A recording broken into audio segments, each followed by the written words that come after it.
Mean राशि वाले मेरे मित्रों, 5 बड़े कारण कि अच्छे लोगों के साथ हमेशा बुरा क्यों होता है।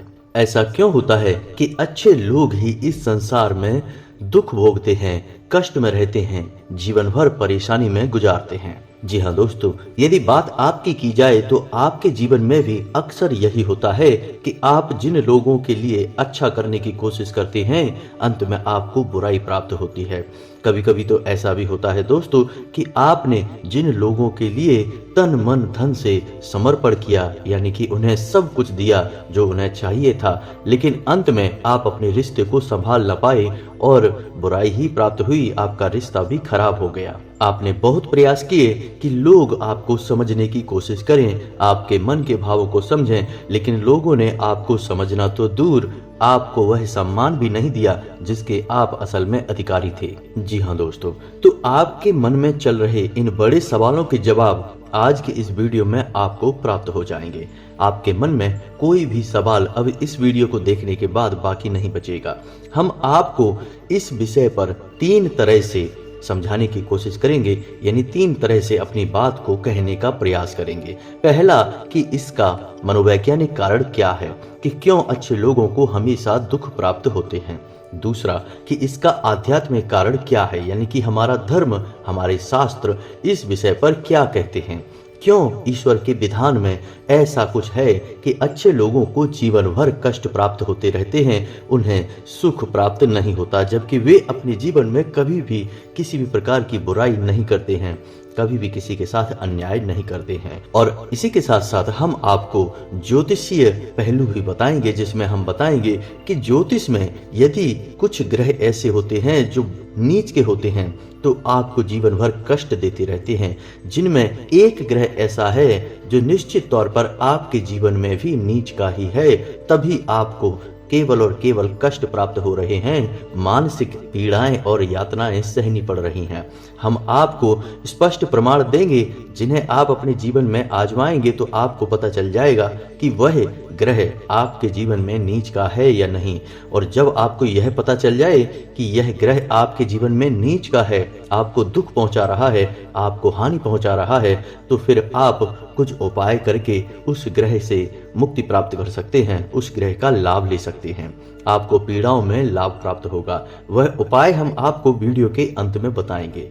इस उपाय को करने से निश्चित तौर पर आपको लाभ प्राप्त होगा। जी हाँ दोस्तों, ज्योतिष शास्त्र की यही तो बहुत बड़ी खूबसूरती है कि जहाँ इस शास्त्र में समस्याओं के बारे में बात की जाती है कि इंसान के जीवन में कष्ट आते ही क्यों हैं, परेशानियां आखिर आती क्यों हैं, इस विषय पर खूबसूरती से समझाया जाता है। साथ ही साथ इन परेशानियों से मुक्ति के उपाय भी बताए जाते हैं, जिन्हें यदि कोई सच्चे मन से पूरे भाव के साथ कर ले तो उस इंसान के जीवन में कष्ट कटने शुरू हो जाते हैं। क्योंकि दोस्तों, हमारे जीवन में ज्यादातर जो परेशानियां होती हैं हमारी ग्रहों से प्रेरित होती हैं। किसी भी प्रकार का कोई दोष यदि उत्पन्न होना होता है तो मानसिकता पहले बदलने लगती है। जैसे पितृ दोष यदि उत्पन्न होना होगा तो सबसे पहले इंसान की मानसिकता बदलेगी, यानी कुछ ऐसे ग्रह हैं जो उसकी बुद्धि पर प्रभाव डालना शुरू करेंगे। जैसे मंगल उसका नीच का होने लगेगा, या गुरु उसके ऊपर दुष्प्रभाव देने लगेंगे, या फिर राहु की बुरी स्थिति उसके दिमाग पर हावी हो जाएगी।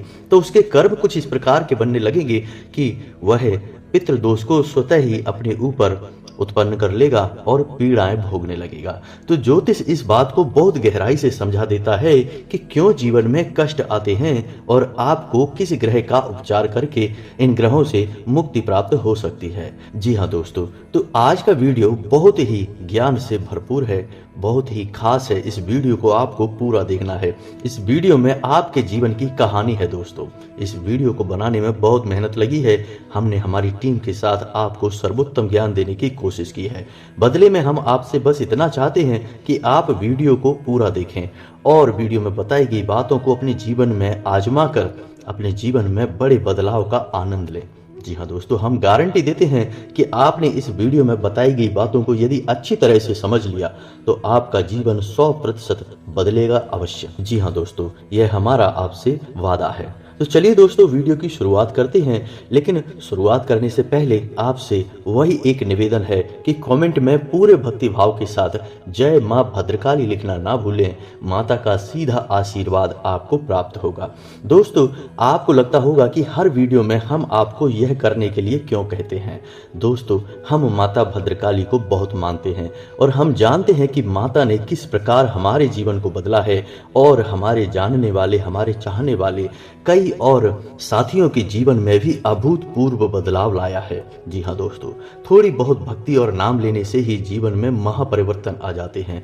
तो इस महाशक्ति को हम जानते हैं, इसीलिए हम चाहते हैं कि आपको भी माता की इस भक्ति के अमृत का स्वाद मिले, आपका जीवन भी बदलने लगे। इसलिए आपसे बार बार एक ही बात को करने के लिए कहते हैं। तो उम्मीद है कि आप हमारी भावनाओं को समझ चुके होंगे। तो चलिए दोस्तों वीडियो में आगे बढ़ते हैं। तो सबसे पहले बात करेंगे मनोवैज्ञानिक कारण की। दोस्तों, हमेशा अच्छे लोगों के साथ बुरा क्यों होता है? तो मनोविज्ञान इस विषय पर यह कहता है कि इसके दो बड़े कारण हो सकते हैं। पहला कि अच्छा इंसान बहुत अच्छा है, उसे पता है कि वह बहुत अच्छा है क्योंकि वह अच्छे अच्छे कार्य करता है, दूसरों की परेशानियों में मदद करता है, हर प्रकार से दूसरों की सहायता के लिए खड़ा रहता है। अब इसमें एक समस्या खड़ी हो जाती है कि वह अच्छा इंसान दूसरों से उम्मीदें लगाने लगता है। जी हाँ दोस्तों, वह ऐसा सोचता है कि जब उसने किसी के साथ अच्छा किया है तो बदले में उसे भी अच्छा ही मिलना चाहिए। बस यही उसकी समस्या का सबसे बड़ा कारण हो सकता है। यानी मनोविज्ञान यह कहता है कि यदि आप किसी अन्य व्यक्ति से उम्मीदें लगाते हैं, किसी के लिए अच्छा कार्य करते हैं, तो आप अपने लिए परेशानी खड़ी कर देते हैं, क्योंकि अब सामने वाले की परिस्थिति पर निर्भर करता है कि वह आपकी मदद के बदले में मदद वापस कर पाता है कि नहीं, या जैसा आपने उसे व्यवहार दिया है वैसा व्यवहार वह दे पाता है या नहीं। यदि वह नहीं दे पाएगा तो आपको लगेगा कि आपने अच्छा किया लेकिन आपके साथ बुरा हुआ।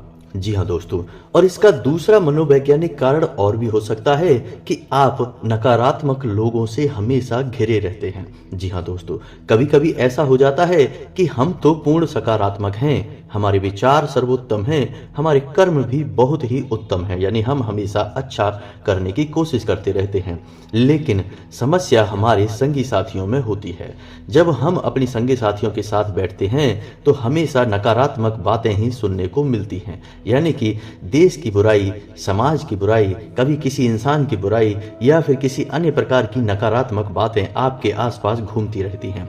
तो फिर इन बातों का आपके दिमाग पर भी प्रभाव होता है और फिर आप अपने जीवन में हर एक नकारात्मकता को उभर कर देखने लगते हैं और सकारात्मक पहलू छिपने लगते हैं। तो फिर आपको लगता है कि आप अच्छा कर रहे हैं या फिर आपके जीवन में जो हो रहा है बुरा ही हो रहा है। एक उदाहरण से इसे समझने की कोशिश करते हैं दोस्तों।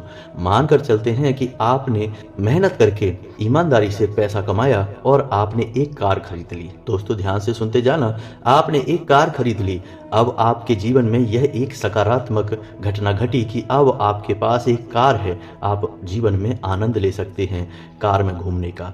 लेकिन जब आप नकारात्मक लोगों के साथ उठ रहे बैठ रहे हैं तो अपनी कार लेकर जब आप उनके साथ गए तो अब आपको कुछ इस प्रकार की बातें सुनने को मिलेंगी कि अब इस कार की किस्त भी आपके ऊपर चलने लगी। वैसे ही परेशानी कम थी कि अब किस्त का बोझ और आ गया, और यदि कभी कभार कार आपकी खराब हो गई तो और अधिक ऐसी बातें आपको सुनने को मिलेंगी कि लो अब ये भी आपको सहना पड़ेगा, इधर किस्त चल रही है, इधर कार खराब हो गई है, इधर कार में पेट्रोल डलवाओ, कितनी परेशानियां आ गई अचानक आपके जीवन में।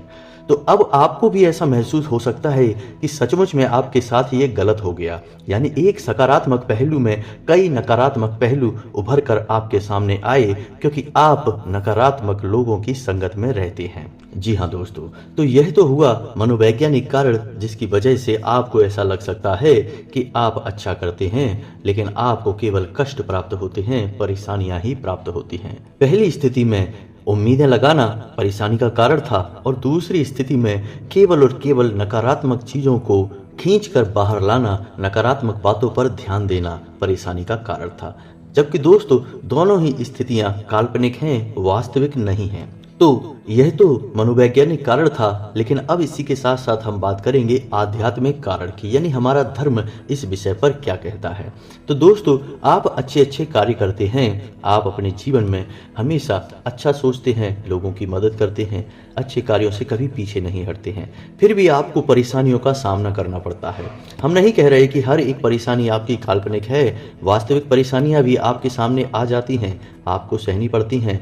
तो दोस्तों, कर्म का विधान कुछ इस प्रकार का होता है कि आप जब जीवन में अच्छा कार्य करना चुनते हैं तो उस अच्छे कार्य की शक्ति आपके पुराने किसी जाने अनजाने किए गए बुरे कार्य की नकारात्मक शक्ति को काटने में प्रयोग की जाती है। जी हाँ दोस्तों, इसलिए आपको उस अच्छे कार्य का फल दिखाई नहीं देता, प्राप्त नहीं होता। आप इस प्रकार समझिए, लेकिन इसका मतलब यह नहीं है दोस्तों कि आपके द्वारा किए गए उस अच्छे कार्य का अच्छा परिणाम आपको कभी प्राप्त नहीं होगा। दोस्तों, कर्म इस अच्छे परिणाम को रोक कर रखता है, आप तक पहुंचने नहीं देता, जब तक कि आपके किसी पुराने बुरे कर्म, यानी जो भी आपके छोटे से छोटे, बड़े से बड़े बुरे कर्म, नकारात्मक कर्म होंगे, उनको काट नहीं देगा, तब तक आपके अच्छे कार्यों के परिणामों को आप तक रोक कर रखेगा। फिर जीवन में कभी ऐसा होगा कि आपने 10 साल, 5 साल कठोर परिश्रम किया, मेहनत की, व्यापार किया, बिजनेस किया, लेकिन आपको बिल्कुल भी फायदा नहीं हुआ, केवल और केवल परेशानियों में आप डूबे रहे। जबकि आपकी आदतें अच्छी हैं, आप इंसान अच्छे हैं, आप कार्य बहुत अच्छे करते हैं, आप सोचते हैं कि क्यों ऐसा हो रहा है, सब कुछ सही है, मैं अच्छा करने की कोशिश करता हूँ, मेरे स्वभाव में भी कोई कमी नहीं है, फिर क्यों केवल और केवल परेशानियाँ मिल रही हैं। फिर अचानक एक दिन एक घटना ऐसी घटती है कि आपका जीवन बदल जाता है, एक झटके से बदल जाता है, क्योंकि आपके पुराने बुरे कर्म कट चुके हैं। अब आपके जो संचित अच्छे कर्मों का फल है एक साथ आपको मिलेगा। जी हाँ दोस्तों, तो आपने सुना होगा कि रातों रात जीवन बदल गया, रातों रात कुछ ऐसा हुआ, कोई ऐसी विशेष, यहाँ तक कि कभी कभी तो लोगों की लॉटरी तक लग जाती है। जी हाँ दोस्तों, 10-10 साल, 20-20 साल जीवन बिल्कुल निम्न स्तर का बिताया, बहुत ही परेशानियों में जीवन बिताया, और अचानक रातों रात उनकी लॉटरी लग गई, या फिर व्यापार में कोई बहुत बड़ा लाभ प्राप्त हो गया, बिजनेस कई स्तर ऊंचा हो गया, काफी ऊंचाई तक पहुंच गया, या फिर कोई सरकारी नौकरी लग गई, यानी कि कोई ना कोई एक ऐसी घटना घटेगी जो आपके जीवन को पूर्ण रूप से बदल देगी। आप भी सोचने पे मजबूर हो जाएंगे कि यह आखिर कैसे हो गया, यानी रातों रात चमत्कार कैसे हो गया। आप समझिए, कभी कभी ऐसा होता होगा कि आप मोबाइल में कोई मैसेज टाइप कर रहे हैं, मैसेज आपने टाइप पूरा कर दिया, लेकिन आपको मैसेज दिखाई नहीं दे रहा। क्यों? क्योंकि आपका मोबाइल हैंग हो रहा है, आपका मैसेज टाइप नहीं हो रहा। लेकिन आप सोच रहे हैं कि मैंने पूरा मैसेज टाइप कर दिया, तो फिर ये मोबाइल में दिख क्यों नहीं रहा है, मोबाइल में कोई कमी है। कुछ समय के बाद अचानक ऐसा होगा कि पूरा का पूरा मैसेज आपके सामने आ जाएगा। जब मोबाइल हैंग होना बंद हो जाएगा तो वह अपने आप पूरे मैसेज को आपको दिखा देगा एक झटके के साथ। ऐसा ही आपके जीवन में कर्म का विधान होता है दोस्तों, कि आपके अच्छे किए गए कर्म संचित होते रहते हैं जब तक कि आपके द्वारा किए गए नकारात्मक कर्म का प्रभाव कट नहीं जाता है। और जिस दिन यह प्रभाव कटेगा उस दिन रातों रात आपका भाग्य चमक उठेगा। कई ऐसे प्रमाण हैं, हजारों ऐसे प्रमाण हैं दोस्तों, कि लोगों की एक झटके में जिंदगी बदल गई। जहां पहले जमीन पर रेंग रहे थे, अब आसमान की ऊंचाइयों पर उड़ रहे हैं। जी हाँ दोस्तों, यही कर्म का विधान है। उम्मीद है आपको समझ में आ गया होगा। तो आप कभी परेशान ना हो, यदि आपको कष्ट सहने को मिल रहे हैं तो आप समझिए कि ईश्वर आपके पुराने कर्मों को काट रहा है, यानी बुरे कर्म कट जाएंगे, फिर अचानक आपको इन सारे अच्छे कर्मों का हिसाब किताब एक झटके में प्राप्त होगा। जी हाँ दोस्तों, और कभी कभी ऐसा होता भी है कि मान के चलो कि एक्सीडेंट हुआ और आप या आपका कोई अपना इंसान उस एक्सीडेंट से बाल बाल बच गया, आपके अच्छे कर्मों का परिणाम था दोस्तों। कई और ऐसी घटनाएं हैं दोस्तों। इस विषय पर यदि गहराई में उतरेंगे तो बहुत सारी बातें करने के लिए होंगी, लेकिन फिलहाल हमें लगता है कि आप समझ चुके होंगे कि हमारा कर्म का विधान यानी हमारा अध्यात्म इस विषय पर क्या कहता है। कर्म काटने ही पड़ते हैं दोस्तों, कर्म से पीछा नहीं छुड़ाया जा सकता। आप चाहे इस जन्म में कर्म करें और इस जन्म में आपने उस कर्म को काट नहीं पाया तो उसे काटने के लिए आपको अगला जन्म लेना होगा। जी हाँ दोस्तों, आप याद रखिए कि कर्म से बड़ी शक्ति इस ब्रह्मांड में कोई नहीं है। कर्म प्रधान विश्व करि राखा, जो जस करहिं सो तस फल चाखा। दोस्तों, कर्म से ही संपूर्ण ब्रह्मांड संचालित है। यह व्यवस्था ईश्वर के द्वारा बनाई गई है और कर्म की व्यवस्था को कोई काट नहीं सकता। तो आपको जब पीड़ाएं मिल रही हो तो आप समझ जाइए कि आपके कर्म कट रहे हैं, और जिस दिन आपके कर्म कट जाएंगे उस दिन आपका सूरज चमकेगा, आपके जीवन में आपके अनुसार ही घटनाएं घटना शुरू हो जाएंगी, सब कुछ प्राप्त हो जाएगा। जी हाँ दोस्तों, तो उम्मीद है आपको आध्यात्मिक पहलू समझ में आ गया होगा। अब बात करते हैं ज्योतिषीय पहलू की। तो ज्योतिष में एक ग्रह होता है जिसे हम राहु कहते हैं। राहु के बारे में हम आपको अपने पिछले कई वीडियो में बता चुके हैं। राहु एक ऐसा राक्षस है जिसका शरीर नहीं है, केवल सिर है। इसे हम ग्रह मानते हैं, लेकिन यह क्षुब्ध ग्रह है और इंसान के दिमाग पर, मस्तिष्क पर बहुत गहरा प्रभाव डालता है। इसके प्रभाव बहुत ही शक्तिशाली हो सकते हैं दोस्तों, और लोगों को बहुत बुरी तरह से प्रभावित कर सकते हैं, नकारात्मक बना सकते हैं। तो यदि आपका राहु नीच का है तो इसके कुछ संकेत हैं दोस्तों। इन संकेतों को आप पहचानने की कोशिश करिए। पहला, कि आपके घर की दहलीज थोड़ी सी दबी हुई होगी या टूटी फूटी या खराब होगी। जी हाँ दोस्तों, आप ध्यान से देखिए कि क्या आपके घर की दहलीज घर की अन्य सतह के मुकाबले में थोड़ी सी दबी हुई है, क्या टूटी फूटी सी है, या गंदी रहती है, खराब रहती है, तो आपका राहु नीच का है। जी हाँ दोस्तों, वास्तु के अनुसार आपके घर की सीढ़ियां नहीं होंगी, यानी आपके घर की सीढ़ियां सीधी न होकर घुमावदार होंगी, तो आपका राहु खराब है। यदि आपके घर के ईशान कोण में यानी कि उत्तर पूर्व कोण में और नैऋत्य कोण में यानी कि दक्षिण पश्चिम कोने में गंदगी रहती है तो आपका राहु खराब है। यदि आप पेट के बल सोते हैं तो आपका राहु खराब है। रात को सोते समय आपको डरावने सपने आते हैं तो आपका राहु खराब है। आप जादू टोने टोटके और तंत्र मंत्र में यदि पड़ चुके हैं तो आपका राहु खराब है। आपके मन में एक अजीब सी तनाव, अजीब सा डर और एक अजीब सा भय और बेचैनी बनी रहती है तो आपका राहु खराब है। रात को आपको सोने में परेशानी होती है, आसानी से नींद नहीं आती। नींद यदि आ भी जाए तो डरावने सपने आते हैं, तो ऐसी स्थिति में आपका राहु खराब है। आपको आग, पानी और ऊंचाई से कुछ ज्यादा ही डर लगने लगे तब भी आपका राहु खराब है। आपके शरीर में अकड़न सी रहना, यानी कि शरीर के अलग अलग भागों में अकड़न का भाव रहना, टूटन होना, यह राहु के खराब होने का प्रतीक है दोस्तों। बेईमानी करने का मन करना, यानी धन ऐसे स्थान से कमाना जहां से बेईमानी हो रही हो, धोखेबाजी हो रही हो। मद्यपान करना, अति संभोग करना, सिर में चोट लगना, घर या किसी वाहन में किसी न किसी प्रकार की टूट फूट होना, किसी प्रकार की छोटी मोटी दुर्घटनाएं होना, घर में लगातार कलेश करते रहना, दिमाग में एक भ्रम की स्थिति उत्पन्न हो जाना और अपने दिन का अधिकतम समय ऐसे स्थानों पर बिताना जहां राहु निवास करता है, यानी कि जहां जुआ खेला जाता है, जहां शराब बिकती है, जहां मांस बिकता है, ऐसे स्थानों पर अपना समय बिताना। यदि इन सब में से कुछ संकेत भी आपके जीवन में हैं तो आप समझिए कि आपका राहु खराब है। अब आपको अपने राहु को मजबूत करना है, क्योंकि आपके जीवन की जितनी भी नकारात्मकताएं हैं, जो आपको लगता है कि आप परेशान हैं, आपको कष्ट पड़ रहे हैं, तो यह राहु की देन है। तो ऐसे में आपको राहु को मजबूत करने के कुछ उपाय करने होंगे दोस्तों। इनमें सबसे बड़ा उपाय कि आप दुर्गे माँ की शरण में जाएं। जी हाँ दोस्तों, माँ अम्बे राहु से मुक्त कराने की सर्वोपरि देवी हैं। तो अब आपको करना यह है कि अम्बे माँ के मंदिर में शुक्रवार के दिन आपको एक नारियल अर्पित करना है। ऐसा आपको 11 शुक्रवार तक करना है। और आप घर पर यह कर सकते हैं कि रोज दुर्गे माँ की पूजा आराधना करें और दुर्गा चालीसा का पाठ करें। इससे आपको राहु से मुक्ति प्राप्त होगी। एक कार्य आप और कर सकते हैं कि एक मुट्ठी काले तिल एक पोटली में बांधें। काले कपड़े की पोटली होनी चाहिए और उसे किसी भी दिन आप शाम के समय बहते हुए जल में प्रवाहित कर दें। इससे भी आपका राहु उच्च का हो जाएगा, आपको परेशान करना बंद कर देगा। दोस्तों, यदि आप दुर्गा चालीसा का पाठ शुरू कर देंगे तो आपको बहुत जल्दी इसके शुभ परिणाम प्राप्त होने लगेंगे। कुछ ही दिनों में आपकी मानसिक परेशानियां दूर होने लगेंगी, आपके जीवन से कष्ट कटने लगेंगे। तो आज के इस वीडियो में हमने आपके मन के प्रश्नों के जवाब देने की कोशिश करी है कि क्यों अच्छे इंसान हमेशा दुखी रहते हैं। कुछ बातें जो हमने बताई वह हो सकता है कि आपको अजीब सी लगी हो, लेकिन दोस्तों हर इंसान की स्थिति अलग होती है और हर एक बात अलग अलग इंसानों के जीवन से जुड़ी रहती हैं। लेकिन जो बातें हमने आपको बताई हैं वे पूर्ण रूप से शास्त्रीय प्रामाणिक हैं और ज्योतिषीय आकलनों के आधार पर बताई गई हैं। दोस्तों, उम्मीद है कि हमारे द्वारा दी गई जानकारी आपको अच्छी लगी होगी। आप इस जानकारी का लाभ लेकर अपने जीवन में कुछ बदलाव अवश्य लेकर आ पाएंगे। इसी के साथ आज का वीडियो समाप्त करते हैं। कमेंट में पूरे भक्ति भाव के साथ जय मां भद्रकाली लिखना ना भूलें। माता का सीधा आशीर्वाद आपको प्राप्त होगा। मिलते हैं अगले ज्ञानवर्धक वीडियो में, तब तक के लिए धन्यवाद।